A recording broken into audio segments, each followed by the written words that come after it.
Let's talk about creating a podcast for our newsletter. What's up? Joey here. This is part of our series where I'm documenting building a newsletter business in public called VP Land. So you can check out the playlist of all of the other episodes over here. And so this one I want to talk about building a podcast. Now, normally in this series, I've sort of been backtracking, going back a few months to fill in the gaps of how we facilitate everything. But this is actually pretty recent. So at the end of the year of 2023, end of December, podcast has just been around for a few weeks. And so I'm going to break down why we did it, how we're doing it, and what the results have been so far, a few weeks in. Now, before we get started, I do want to say, if you don't have any experience doing anything with podcasts, I would not recommend doing that immediately. We're sort of doing this simultaneously to the newsletter, but we're a bit weird in that our areas of expertise sort of go backwards, whereas like video is our top area of expertise, then audio and podcasts, and then newsletters. So the newsletter is a new thing for us, but we do podcasts and stuff a lot. So launching one was not that big a deal, but if you have no experience doing that, I would not recommend doing a newsletter and a podcast and learning both at the same time. So just want to add that caveat. All right, so we launched a podcast for the newsletter.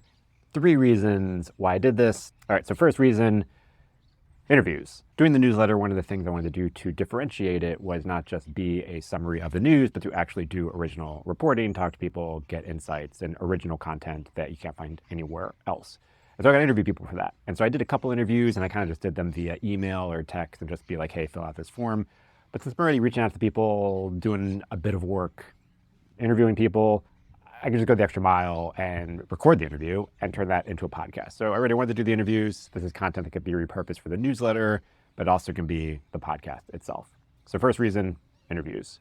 Second reason, social media clips. So the actual podcast episode itself, that's gonna be a third reason, spoiler. But recording that podcast episode and getting the clips to share on social media, that just gives us fresh, original content that we can share and that will hopefully spread and get a little bit viral and either just raise awareness for the entire brand, boost awareness on social platforms and the podcast subscribers, and then lastly, convert and trickle down into actual newsletter subscribers.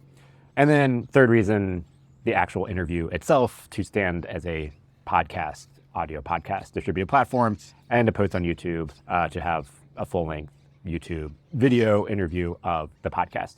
And then sort of fourth bonus reason, but this also does add another spot where we could add inventory once the podcast gets big enough. So it's just something to add into the mix to monetize and to also just make a sponsor package where now we can be across newsletter and podcast. That was a bonus one. And then there's sort of a bonus fifth reason, and this only really became clear after we launched the podcast, but some people just don't like newsletters or they're not into newsletters, but they do like podcasts. So we can still reach this audience that we're going after, but with a different format, a different medium. They might not like newsletters, but they might like the podcast. All right, and let me just give you a quick tech stack of what I'm doing to record this podcast. Is actually not that crazy involved. So I'm using my handy Shure MV7 mic. Excellent mic, love that microphone. Great quality, and it also has USB and XLR. So I use it on the computer with USB. Also plug in my headphones so I can monitor and hear, mix myself with the guest audio. But also if I want to go back into a studio, it's got the XLR input, so it's kind of future-proof. You can use it both ways. Camera, I'm just using my iPhone right here that I'm recording on right now. Use it in continuity mode, sync it to my computer, use the rear-facing cameras, which are super high quality, looks great, easy enough to use, and it's super portable setup. And I mounted on this little Ulanzi rig that I'm holding. I've got a video breaking out some of my other mobile filmmaking gear, so pretty much just use all of that, and we'll link to that video. For the actual recording of the episode, I'm using Riverside, big fan of Riverside, best quality recordings that you're able to get remotely. Literally got a whole course breaking down how to use Riverside and record with Riverside. So be sure to check that out if you want a little bit more info on how to use it and why I use it. But yeah, Riverside records everything. It's only gotten better. And I'm walking through a bunch of shadows right now. So yeah, Riverside, great spot to record.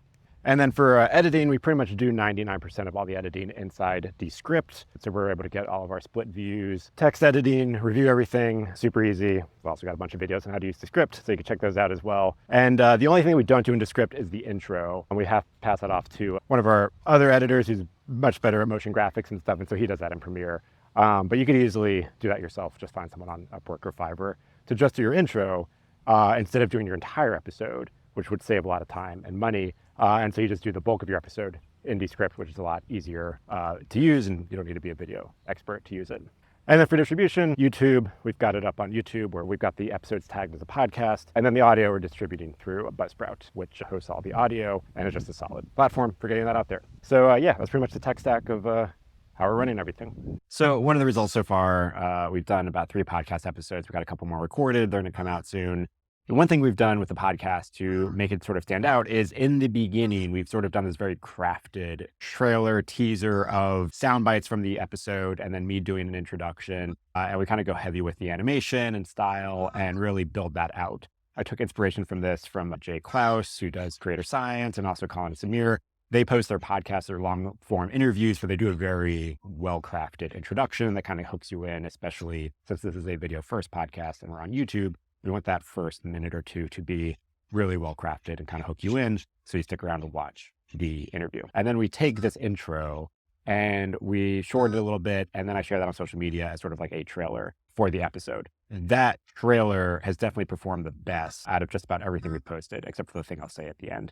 And so I share that LinkedIn's been the best platform because this is a very B2B focused podcast audience. I post it on LinkedIn. It gets reposted by the people that I tagged in. It gets shared to their network.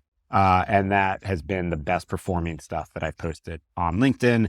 And that has also led to the most inbound things I've gotten just from people reaching out to me and be like, hey, this is interesting what you're doing. Tell me more about it. And it's just kind of funny because it's like, oh, I've been posting this newsletter for like 5 months about the same exact topic, but one podcast clip that we post, suddenly it's on a bunch of people's radar. So that's been the most interesting. The actual episodes themselves, they have performed definitely the best on YouTube. They've gotten a couple hundred views on YouTube. They've been tagged and set up as podcasts on YouTube, so they're tracked correctly.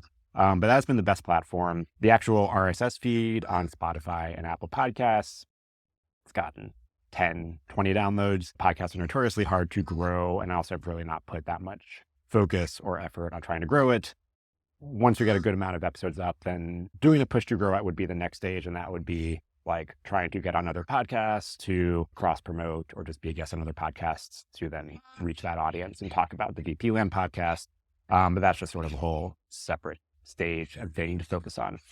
There are a lot of birds and they are all yelling at each other. And then last result, and this was the sort of one of the main things that I wanted to get out of this, was the shorts clips. So we've been pulling clips from the podcast and also just adding a lot of visuals. Steven's done a really great job in adding visuals and really not just pulling the clips, but crafting them to make them better than just an audio bite. We post them on all the main social platforms, so TikTok, Instagram Reels, YouTube Shorts. We just the other day, a few days ago, had our first clip take off on TikTok.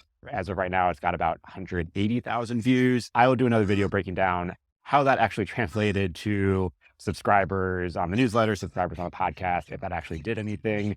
But that has been our first success in getting one of these clips to take off and go semi-viral. Definitely better than anything we've done in the past. So that we had 2 clips. One did 180,000, the second one did 30,000 or so. So I'll break that down in another video. And that's pretty much it. Let me know what you thought. If you got any questions about this foray voyage into podcasting, and also if you got any questions before I record the next episode, breaking down how these shorts and podcast clips performed and what that translated to other stuff. Thanks for watching. I'll catch you in the next episode.